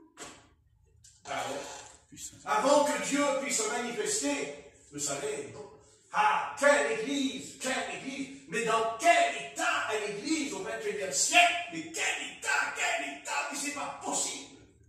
Oh, purée. Alors que nous avons des moyens énormes pour évangéliser. Mais il n'y a même pas un pécheur qui est sauvé dans l'année, disons. Dans l'année. Mais voilà. C'est à nous. Ça nous appartient, c'est notre responsabilité. Entre dans ta chambre, ferme ta porte et prie. Et quand tu le feras, alors tu entendras la voix du Seigneur. Nous entendrons la voix du Seigneur qui nous dira, va ici, va là, fais ça. Ah oui. Quand Dieu appelle le prophète Ésaïe, Ésaïe dit, ah oui, oh, le Seigneur il m'appelle, j'ai un ministère, je suis le prophète Ésaïe. En fait, vous allez voir, je vais vous écrire Ésaïe 53, Ésaïe 54, Ésaïe 55, je vais vous parler du Messie, une faible plante qu'on a dans le jeton et tout. Ah oui, vous voyez, c'est son cerveau, oui, qui a écrit là. Non. Mais non, c'est pas son cerveau qui a écrit, c'est l'Esprit de Dieu qui a écrit. Mais pourquoi l'Esprit de Dieu il a écrit? Mais parce que quand il avait 20 ans, il était dans le temps. Et qu'est-ce qu'il fait dans le temps? Il regarde la télévision, les amis. Samuel aussi, il avait la télévision le soir, vous savez, dans le temps, quand il est consacré au Seigneur. Ouais. Oh, c'est intéressant, ça. Oh, ah, Moïse, n'en parlons pas. Oh, Moïse, il avait une télé sur le mont du Sinaï, énorme télé sur le Sinaï, Moïse. Oh, ouais. Il y avait les éclairs, le tonnerre, boum, boum, boum. Puis Moïse, il était là, il regardait Colombo. Non, c'est gentil. Non, c'est gentil. Mais non. Il est entré dans la présence de l'Éternel. Écoute bien, il est entré. C'est ça qu'on ne comprend pas. Entrer dans la présence. Entre dans la présence. Pas pris seulement. Mais entre. Comme tout à l'heure, tu es rentré dans mon appartement. Tu n'es pas dehors. Tu es entré. Il y a une porte. Entrer par la fenêtre quand même. Alors c'est difficile, il y a 4 étages hein, par la fenêtre. Non, tu entres. Tu entres. Et c'est ça qu'on ne fait pas. Je ne dis pas qu'on ne fait pas une prière, mais on ne prend pas le temps d'entrer dans la présence. On n'entre pas dans le sanctuaire de l'Éternel, comme le faisait le souverain sacrificateur. Il rentrait une fois par an dans le sanctuaire. Mais il entrait. Quand Moïse entre dans la présence de Dieu, il dit que son visage brillait plus fort que le soleil, à tel point qu'il avait mis un voile sur son visage. Il entre dans la présence. Et nous avons quelque chose de plus que Moïse. Nous avons plus béni, plus. Nous avons la grâce, le privilège. Reste dans Jérusalem. Et tu recevras une puissance, te dit l'Esprit. Tu recevras la puissance du Saint-Esprit. Mais oui, parce que arrêtez de penser qu'il faut être pasteur, mais arrêtez avec ça. Ça, ce sont les œuvres des Nicolaïtes dans l'Apocalypse. Le clergé et le prêtre en haut. Non, non, non, non. C'est parce que tu ne veux pas. Parce que tu ne veux pas. Non, tu ne veux pas, tu le sais et tu connais la vérité, mais tu ne veux pas le faire. Non, tu ne veux pas. Et c'est pour ça qu'il y a des vierges folles dans Matthieu 25. Parce qu'il ne devrait pas y en avoir. Il y a des vierges, mais pas, il ne devrait pas y avoir de folles, mais que des sages. Mais pourquoi elles sont sages? Parce qu'elles ont pris l'esprit, parce qu'elles sont remplies de l'esprit. Point, c'est tout. Maintenant, elles se sont endormies. Ben oui, mais qu'est-ce que vous voulez? Malheureusement, ça nous arrive de nous assoupir, n'est-ce pas? Surtout quand on écoute. On a envie de se reposer. On est bien chez Patrick. On ne sait pas pourquoi, on est très bien. Oui, c'est très intéressant. Mais il faut se réveiller. Voilà. Ben oui. Et le réveil, il commence ce soir. Le réveil, il commence tout à l'heure quand tu vas rentrer chez toi. Tu vas manger, tu vas boire et tu vas faire quoi après? Est-ce qu'après nous allons prendre notre Bible? Est-ce que nous allons entrer dans la chambre? Est-ce que nous allons prier, lire le texte? Non. Mais non. Tiens, il est où mon veau d'or? Ah, il est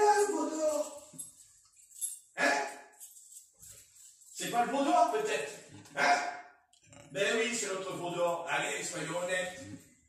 Allez, qu'est-ce que vous croyez quand on regarde ça pendant un moment, on est complètement abruti dans la tête.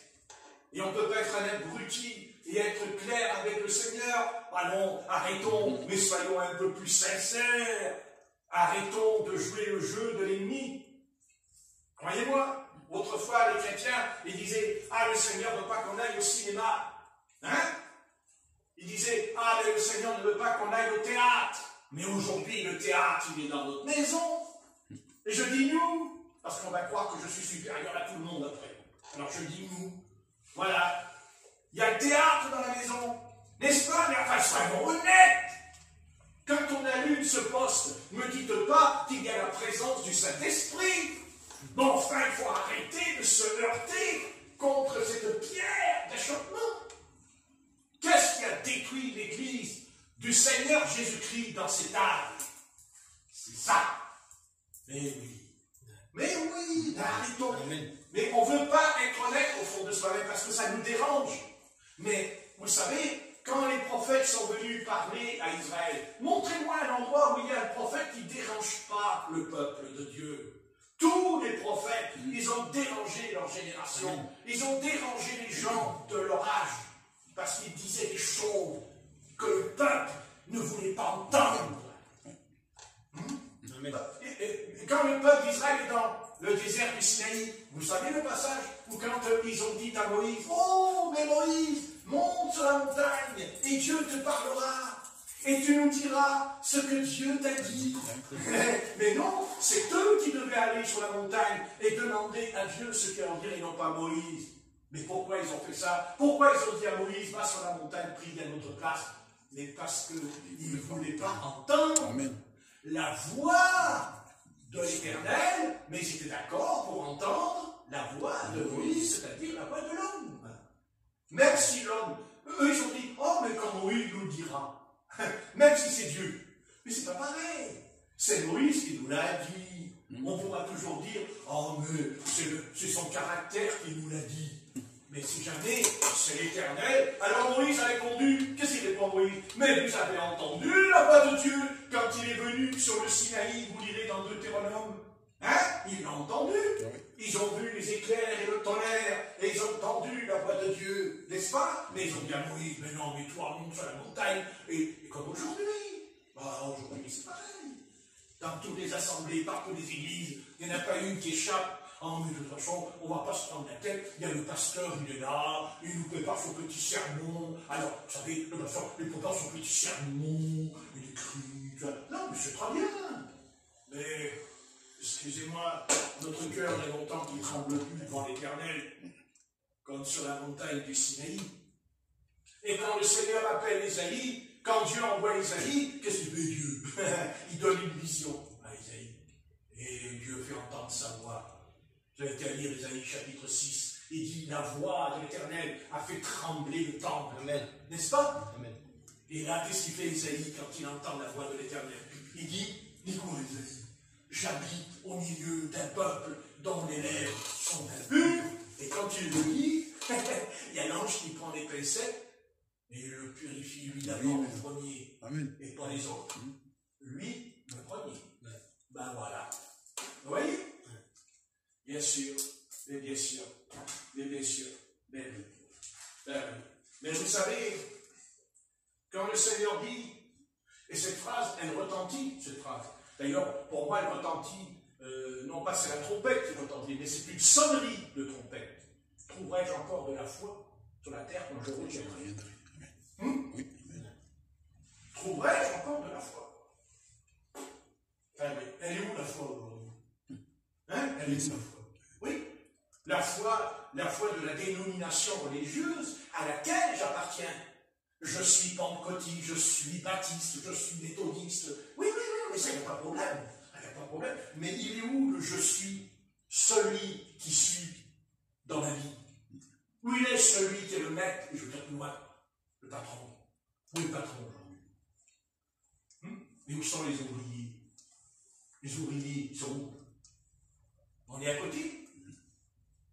Alors vous dites, oh ouais, mais il n'y a que nous. Mais maintenant, le Seigneur est content. Amen. Parce qu'il a dit quoi le Seigneur? Quand il parle dans la Bible, qu'est-ce qu'il dit dans sa parole? Il dit, si je trouve un homme. Si je trouve un homme. Moi je rajoute, hein. Et si je trouve une femme? Qui quoi? Qui prie. Vous connaissez le passage? Qui prie. Je sauve Jérusalem. Non? Voilà. Alors arrêtons de trouver des excuses. Vous comprenez? Alors je n'ai pas dit qu'on ne peut plus regarder la télévision, parce alors là, il n'y a plus personne qui va venir ici. Hein? Non, mais je dis on perd beaucoup de temps. N'est-ce pas? Qu'on pourrait des fois arrêter en disant, ouais, ça suffit, hein. On ferme le café à Dagon, on ferme le café à Sparté, à Meloc, on ferme le... Oui, mais enfin, je sais que c'est difficile pour nous d'admettre, parce que ça, alors, si je dis ça, oh non, si ce soir je comparais devant toutes les églises du monde entier, que je leur dis, oh là là, la télévision c'est Moloch, c'est Dagon, oh là là, il faut l'enfermer le gars, c'est ce type. Ouais, mais Dieu un jour il dira, mais quand sais-tu que c'était vrai? Que sais-tu? N'ai-je pas dit? Que dit l'apôtre Paul? Il n'y a pas d'idole, mais il y a un démon. Qui fait qu'on fabrique une idole. Ah oui, c'est ce que l'apôtre Paul dans l'Épître aux Corinthiens. Oui. Voilà. Et c'est quoi qui est une idole? L'idole, c'est quand on fait passer le Seigneur avant. Parce que si on fait passer le Seigneur en premier, il ne peut pas y avoir d'idole, puisqu'il est le premier qui est adoré. Amen. Donc le reste, on va le foutre dehors. Puisque ce sera un corps étranger. Et je voudrais vous dire, dans le royaume des cieux, dans le paradis, il n'y aura pas de corps étranger. Que ce soit bien clair pour chacun d'entre nous. N'oublie pas cette phrase. Il n'y aura pas de corps d'étranger dans le royaume des cieux. Ce sera ou c'est le Seigneur, ou avec Dieu. Mais il n'y aura pas, je vais m'arranger avec Dieu, je vais m'expliquer. Non, il n'y a rien à expliquer. Dieu, lui, il est clair. Il dit, bon, tu ne vas pas me faire des leçons. Tu as la Bible, tu la connais, tu la lis et tu la mets en pratique. Si tu n'as pas pu la mettre en pratique, c'est que tu n'as pas voulu. Je ne te parle pas de ton salut par la foi. Le salut, c'est gratuit. Passer de la mort à la vie, c'est gratuit. Personne ici peut passer de la mort à la vie. Personne ici peut passer, personne des ténèbres à la lumière. Personne. Seul. La grâce. La grâce de Dieu. Mais après que tu as reçu la grâce, cette grâce a créé en nous un nouvel homme. Et ce nouvel homme, il sert le Seigneur jour et nuit dans la prière et même dans le jeûne. Amen. Eh bien oui, c'est pas moi qui le dis, c'est ce livre dont chacun de nous sera jugé d'après ce qui est écrit dans ce livre. Personne n'échappera à ce qui est écrit dans la parole du Seigneur. Personne. Ni Moïse n'y a échappé. Ni Moïse. Alors, souvenez-vous que s'il n'y avait pas eu l'archange Michel, qui est venu sauver son corps, non? Oui. Oui. Hein? Non? Oui. Dans Jude, a écrit, verset 1, verset 8. Amen. Que l'archange Michael est venu pour sauver le corps de Moïse. Pourtant, Moïse, c'est pas n'importe qui, excusez-moi. Et Satan est venu le réclamer. Vous vous rendez compte de réclamer le corps de Moïse? Qu'en sera-t-il de nous quand le Seigneur reviendra? Il n'a pas dit qu'il a réclamé son âme, il dit son corps. Attention, son corps. D'accord. Son corps. C'est important. Seigneur Jésus, je sais que je parle beaucoup, mais j'en suis conscient. Mais tu connais, tu sais que je suis très motivé et passionné. D'ailleurs, je sais qu'il y a en moi la passion de Christ. Et ça, j'en suis sûr. Mais ce n'est pas encore à la hauteur. Car on peut toujours faire mieux. On peut toujours faire plus. On peut toujours mieux s'améliorer, changer encore. Car il ne faut pas croire que nous avons atteint le but. Mais, comme dit l'apôtre Paul, sachant que notre vieil homme se détruit de jour en jour, mais que le nouveau se construit, se renouvelle, c'est ça, et qui doit s'établir comme Christ a établi sur la terre l'Église qui est son corps, qui est composé de membres, c'est-à-dire des rachetés, sauvés par grâce, sauvés par rédemption. Mais Seigneur, il faut que tu nous ouvres l'intelligence, l'esprit, car nous pouvons écouter la prédication pendant des heures, mais ça ne veut pas dire qu'on a compris, car comprendre, c'est recevoir le message, non pas dans notre tête, mais dans notre cœur. Car c'est ça le cœur que Dieu a établi en nous. Et oui, c'est le cœur, c'est l'abondance du cœur que la bouche parle, dit le Maître. C'est ça, car ce qui souille l'homme, vous voyez, c'est ça, c'est pas, c'est à l'intérieur de lui. Il dit, c'est pas ce qui rentre qui le souille, c'est ce qui sort qui souille l'homme, dit Jésus. Et c'est en nous. Et qu'est-ce qu'il y a en nous ce soir, en nous? Parce qu'il y a la parole de résurrection, la parole incorruptible, la parole de vie, mais aussi en nous, afin que nous puissions nous dépouiller de ce vieil homme, nous dépouiller de cette ancienne création, ce qui n'empêchera pas encore que notre corps nous jouera des mauvais tours. Bien sûr, il est faible, c'est normal, il est toujours pécheur, le corps est péché toujours. Il ne sera plus pécheur quand il aura la résurrection des morts, parce qu'il sera changé et deviendra un autre corps, c'est-à-dire un corps incorruptible. Alors nous te remercions beaucoup, car la bénédiction ne dépend pas seulement de toi, mais elle dépend aussi de nous, dans la mesure que nous voulons bien remplir le vase, car tu as reproché aux vierges folles, leur vase était vide, mais tu ne les as pas punis, tu ne les as pas châtiés. Tu leur as dit, allez chez les marchands, allez, partez, afin d'acheter de l'huile. Elles sont parties, elles sont revenues, et elles avaient de l'huile. C'est ça le drame qui va arriver pour cette église charnelle, qui comprendra, puisque dans la nuit jaillira un cri, donc comme Lazare qui est sorti du tombeau, quand Jésus a crié, Lazare, sort, et il sort, et c'est vrai, eh bien oui, les dix vierges se réveilleront, elles sortiront de leur habitude, de leur train-train, dans leur vie, mais Seigneur, le moment viendra, que la trompette sonnera, que le cri du commandement dira, soldats, en avant, alléluia, Alléluia. soldats en avant, car maintenant tu quittes la terre, attention, tu quittes la terre pour monter vers le ciel. Alors, s'il y a le cri du commandement, c'est qu'on est devenus des soldats de Jésus, parce que nous avons déjà revêtu les armes de l'esprit.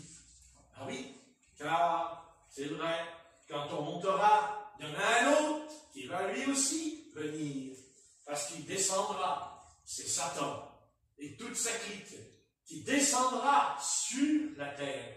Donc, vous vous rendez compte, oh là, le bruit qu'il va y avoir dans le ciel, oh, les éléments se dissoudront, dit la Bible, tellement l'épouse ressuscitée des morts va monter, et regarde, les ténèbres qui sont dans les lieux célestes vont descendre.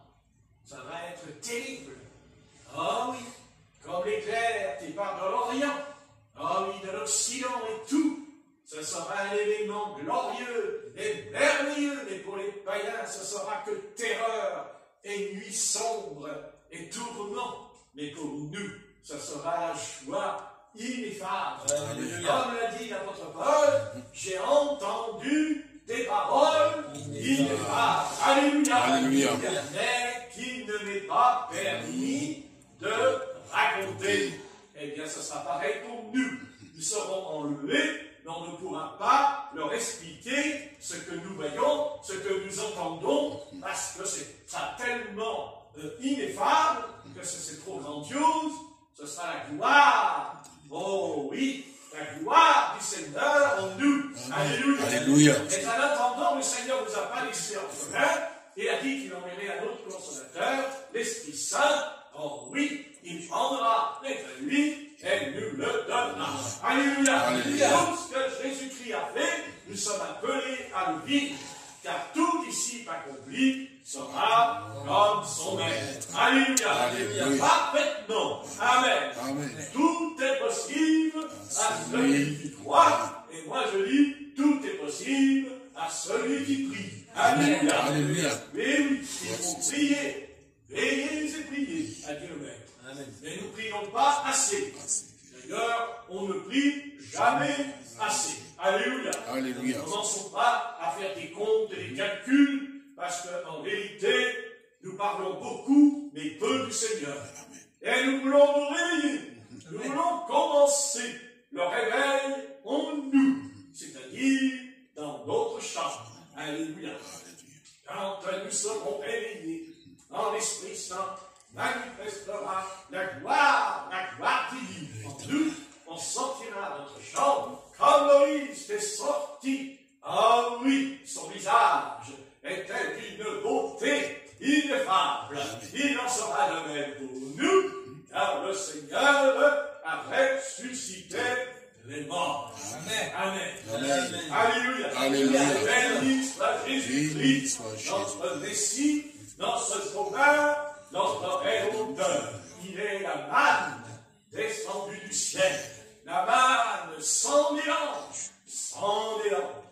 Alors, le pain de la parole n'est pas un mélange, n'est pas un hybride, mais la pure parole qui purifie les vierges pures.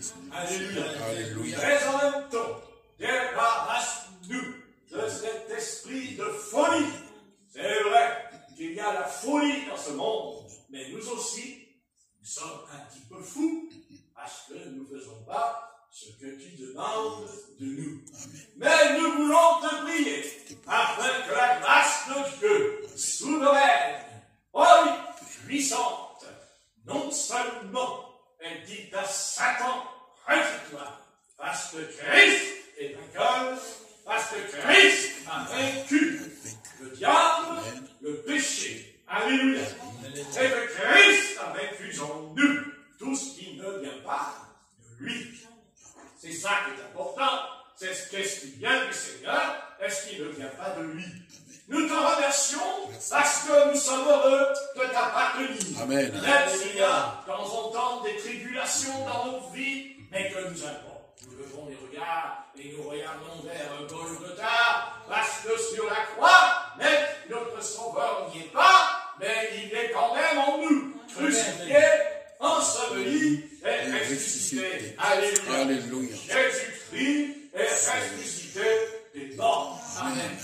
Et comme il dit à Isaïe, qui enverrai-je? Qui marchera pour nous? Et le prophète a répondu, envoie-moi. Alléluia. Mon Dieu, pour faire ta volonté. Amen. Merci Seigneur Jésus. Nous voulons faire ta volonté. Avec bien sûr le secours de ta grâce, le secours de ta miséricorde du Sauveur. Alléluia. Nous sommes encore charnels, c'est vrai. Mais que nous importe, tu ne nous appelles pas à regarder à ça. Mais tu dis, lève les yeux, regarde vers le ciel, il y a là un Seigneur, un Sauveur, il est vivant. Et il a changé Saul de Tarse en Paul. Amen. Le chemin de Damas, il dit Jésus, et il est devenu un homme nouveau. Alléluia. Alléluia. Gloire à Jésus. Gloire à Tout Jésus. est possible à celui qui croit. Alléluia. Alléluia. Il dit, si tu dis à cette montagne, jette-toi dans la mer, elle nous obéira. Ça s'appelle la parole parlée. Alléluia. Merci Seigneur. Merci, Alléluia. Gloire à ton nom. Au nom de Jésus-Christ, nous sommes plus que vainqueurs. Et nous ne laisserons pas Satan nous envoûter, nous amener toujours loin du Seigneur. Non, nous voulons lui dire, c'est vrai, tu es Satan, tu es le diable, mais tu es vaincu. Et Jésus-Christ t'a vaincu parce que Christ a fait de toi un homme nouveau. Amen. Alléluia. Tu es un homme nouveau. Amen. Amen. Tu ne vas pas croire que tu es toujours l'homme ancien. Si tu crois ça, tu vas sombrer dans le doute et l'incrédulité. Non, la base de ton salut, c'est que Christ a déposé en toi un homme tout neuf. Amen. Alléluia. Alléluia. À Jésus-Christ. Cet homme est jeune. Alléluia. Amen. Bien sûr, ton corps est âgé, mais ton âme est jeune. Alléluia. Ton âme est remplie de joie et de paix et de félicité éternelle. Amen. Nous ne voulons pas nous laisser écraser, abattre par des suggestions de ce diable qui est un menteur. Mais au contraire, nous voulons relever la tête et dire, Seigneur, je dirai plus qu'avant. Je vais me tenir devant toi. Je vais laisser tomber tout ce qui m'embarrasse ma vie, ce qui embarrasse mon esprit, afin de me débarrasser de tout obstacle à la vie de l'Esprit. Alléluia. Car c'est l'Esprit Saint qui doit gouverner, diriger nos vies, afin de manifester Christ, et que nous importe que ça soit la fin, que nous importe, Christ est vivant, Christ est ressuscité, Christ est au milieu de nous. Alléluia. Christ est au milieu de nous, c'est vrai. Pour cela, nous avons besoin de prier. Et si nous avons en face de nous des démons, alors nous n'avons pas peur, mais nous sommes conscients que Christ a dit que cette sorte de démon ne sort que par le jeûne et par la prière. Il n'a pas dit que c'est lui qui jeûnera, mais c'est toi, le disciple, qui dois jeûner. Alléluia, pour que le démon soit chassé au nom de Jésus-Christ. Amen. Amen. Alléluia. Alléluia. Au nom de Jésus-Christ, le Fils de l'homme. Christ est le Fils de l'homme. Et il reviendra, car il a dit, quand le Fils de l'homme reviendra, trouvera-t-il encore de la foi sur la terre? Oui, tu en trouveras, Seigneur, parce que tu n'as jamais dit ton dernier mot, parce que tu n'abandonnes pas ceux qui t'appartiennent, parce que tu prends soin de ceux qui invoquent ton nom, parce que tu as toujours été là dans les prophètes, dans les apôtres, et qu'importe l'âge dans lequel nous sommes, nous savons que le Christ ne change jamais, qu'il est le Fils de Dieu, et qu'il a vaincu les ténèbres, parce qu'il est le Sauveur éternel. Alléluia. Gloire à son nom. Merci Père éternel. Alléluia. Nous sommes bien dans la présence du Seigneur. Amen. Il est vivant. Alléluia. Christ est vivant. La puissance de Satan, au nom de Christ, au nom de Jésus de Nazareth, est vaincue. Et nous sommes plus que vainqueurs. Alléluia. Parce que Christ a dit qu'à la fin des temps, il enverrait l'Esprit Saint, une manifestation de l'épouse qui possède en elle la parole révélée, parce qu'elle est basée, fondée sur le solage, le sol de la parole, qui est là, on aime. Ah oui, acte 2, 38, et là nous sommes sur le socle, et nous ne sommes pas ébranlés, mais au contraire, nous sommes vraiment très forts, alléluia, afin de servir le Maître dans la prière, dans le jeûne, dans l'adoration et dans la lecture de la Bible. Amen. Car il faut que les chrétiens se réveillent et reprennent la Bible en main et qu'ils commencent à la lire. Oh oui, la Bible, il y a une lacune dans la vie des croyants. Ils ne lisent plus la parole comme avant. Il est temps de se réveiller, d'ouvrir le Saint-Livre, afin de dire, Seigneur, tout est possible à celui qui croit. Alléluia. C'est la parole, c'est la Bible. Amen. Elle dit que la lumière soit et la lumière fut. Amen. Et nous disons, oui, nous le disons, qu'il y ait le réveil, il y aura le réveil. Si nous le voulons, il y aura le réveil, parce que la volonté du Seigneur, c'est qu'il y ait le réveil sur la terre. Il est venu mourir afin de sauver les pécheurs et les impies. Mais s'il ne trouve pas son peuple dans un état de consécration, de louange, d'adoration, si son peuple est trop distrait, et nous voulons nous débarrasser dans l'autorité de ton nom de toutes ces choses de ce monde qui compressent notre cerveau, notre intelligence, qui fait que notre foi, Seigneur, diminue de plus en plus, parce parce qu'il y a des éléments mondains qui sont entrés dans nos vies. Nous te prions, par la grâce du Seigneur, par la grâce du Christ, afin de nous laver, de nous purifier, de nous sanctifier, comme tu as lavé aussi le prophète Ésaïe. Il a été lavé, purifié de la tête aux pieds. Alléluia. Alléluia. Elle a pu servir l'Éternel. Ah oui, l'Esprit de l'Éternel est descendu en lui, parce que là, dans sa prière, il a dit, Seigneur, je me repens, et j'ai besoin que tu me laves, et que tu me purifies de toute iniquité, que tu enlèves le péché, l'impudicité, l'impureté. Tu me barrages de toutes ces choses impures, afin de regarder vers le Maître et de le suivre dans le chemin étroit. Alléluia. Afin d'obéir à ses commandements. Alors le Christ, qui est le chef de l'Église, prendra la première place dans nos vies. Amen. Amen. Car il est temps que cette Église se révèle afin qu'elle vienne vers toi avec un esprit de repentance pour qu'elle soit lavée, purifiée, sanctifiée par le sang précieux de l'agneau. Amen. Amen. Alléluia. Gloire à l'Éternel. Amen. Merci Père éternel pour la présence de ton Fils bien-aimé, car il est au milieu de nous. Et nous voulons nous consacrer à lui, afin qu'il brise en nous tout ce qui ne vient pas de lui. Car tu as dit toi-même, si le grain de blé demeure, il ne porte pas de fruit. Alors nous acceptons que tu brises en nous ce qui ne va pas, afin d'être débarrassés de ce déhomme, et qu'enfin l'homme nouveau, Christ en nous, soit le premier dans notre vie. Alléluia. Gloire à ton nom. Gloire à ton nom. Alléluia, Père éternel, au nom du Christ, je te prie, afin que ton esprit, comme tu le fis autrefois dans le serviteur, là, cet homme qui s'appelait Ésaïe, ce jeune homme de 20 ans, qui était dans le temple, et là, l'Éternel a ouvert les yeux de cet homme. Là, la parole est venue vers lui, et combien il a pu parler, écrire sur le Messie. Ah oui, formidable serviteur de Dieu. Quand on lit Ésaïe 53, c'est formidable, éternel.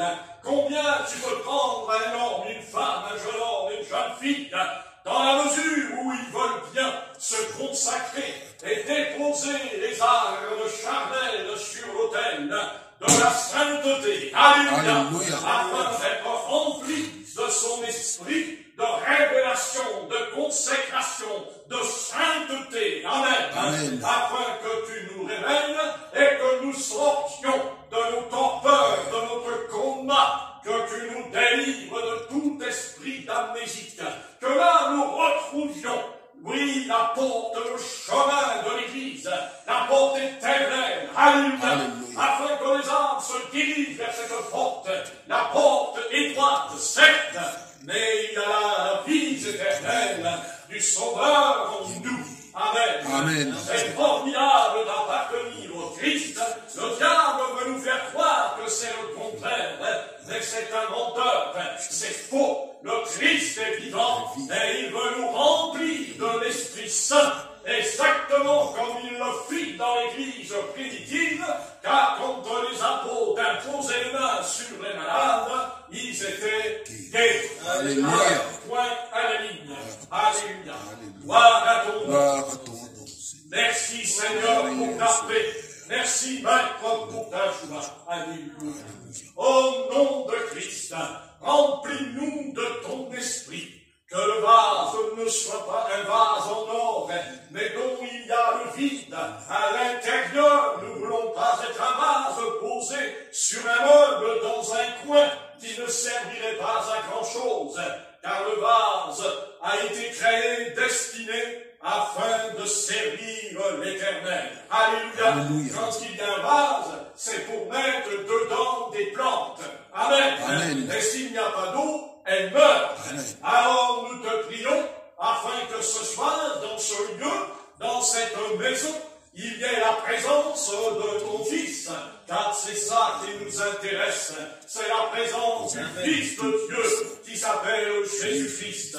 Amen. Amen. Le diable est Jésus-Christ. Il le déteste, il le hait, parce qu'il est le Fils de Dieu. Alléluia. Alléluia. Parce qu'il est sorti du sein du Père. Amen. Amen. Parce qu'il a dit, celui qui croit en moi à la vie éternelle. Alléluia. Alléluia. Gloire à l'éternel. Gloire Gloire à l'éternel. Gloire à l'éternel.